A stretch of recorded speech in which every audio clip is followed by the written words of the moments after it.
ఇప్పుడు అసలైన పంచాయతీ ఏడ వచ్చింది? బీసీ రిజర్వేషన్ల దగ్గర అసలైన పంచాయతీ వచ్చింది. ఇప్పుడు 42% రిజర్వేషన్లు మేము ఇస్తాము అనే మాటను కాంగ్రెస్ పార్టీ కామారెడ్డి డిక్లరేషన్లో చెప్పింది. సో 42% రిజర్వేషన్లు ఇస్తాము అన్నందుకు తెలంగాణ రాష్ట్రంలో ఉన్నటువంటి బీసీ సమూహం అంతా కాంగ్రెస్ పార్టీకి ఓటేసింది.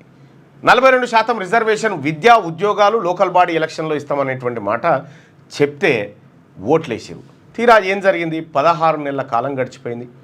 16 నెలల కాలంలో మొన్న ఏది కులగణన చేసిరు. ఆ కులగణన అనేకమైనటువంటి తప్పుల తడకతో కులగణన చేసిరు.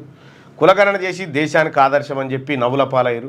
ఆ తర్వాత 42% రిజర్వేషన్ బిల్లు అసెంబ్లీలో పెట్టి పాస్ చేసి గవర్నర్కి పంపితే గవర్నర్ గారు ఢిల్లీకి పంపినా అని చెప్తా ఉన్నారు. అయితే ఇదే కాదు, ఇది మొదటిదా కాదు.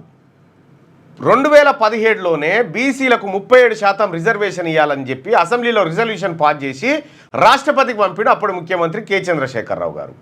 ఆ కాగితం ఆనే పడింది.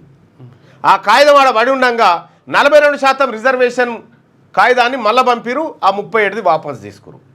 మరి నిజంగా ఈ 42% రిజర్వేషన్ నిజంగా కాంగ్రెస్ పార్టీ ప్రభుత్వం ఇవ్వగలుగుతుందా అంటే వాళ్ళు ఇవ్వడానికి ఇష్టంగా లేరు. దాంట్లో అనేక రకాలైనటువంటి కొర్రీలు వీళ్ళే చేసి పంపిరు.